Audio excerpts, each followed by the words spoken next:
ভারত থেকে কি পরিমাণ পুলিশিং করা হচ্ছে বাংলাদেশে। গতকালকে 13 জনকে করেছে, সেই 13 জনের মধ্যে নারী এবং শিশু।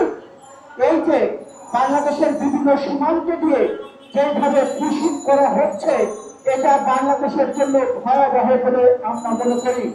আপনারা দেখেছেন যে পশ্চিমবঙ্গের যিনি দায়িত্বে আছেন মমতা ব্যানার্জি, তিনিও কিন্তু আক্ষেপ করে বলেছেন যে ভারত বাংলা ভাষাভাষী যারাই বলছে বাংলা ভাষা, তাদেরকেই বাংলাদেশে পুলিশিং করা হচ্ছে। আমরা মোদী সরকারকে স্পষ্ট বার্তা দিতে চাই, আপনারা গত 17 বছরে বাংলাদেশে নাচনেওয়ালা পুতুলকে শেখ হাসিনাকে রেখেছিলেন, সেই পুতুল দিয়ে বাংলাদেশের মানুষকে দাবিয়ে রাখতে পারেননি। বাংলাদেশের মানুষ এই পুতুল আপনার কোলে তুলে নিয়েছে।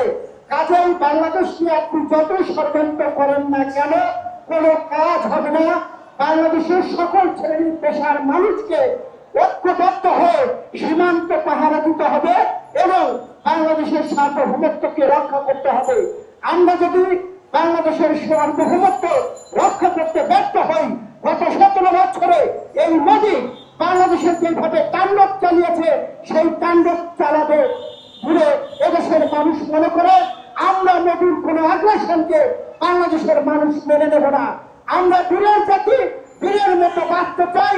সকল সীমান্তে পাহারা দিয়ে আমরা আমাদের সার্বভৌমত্বকে রক্ষা করব।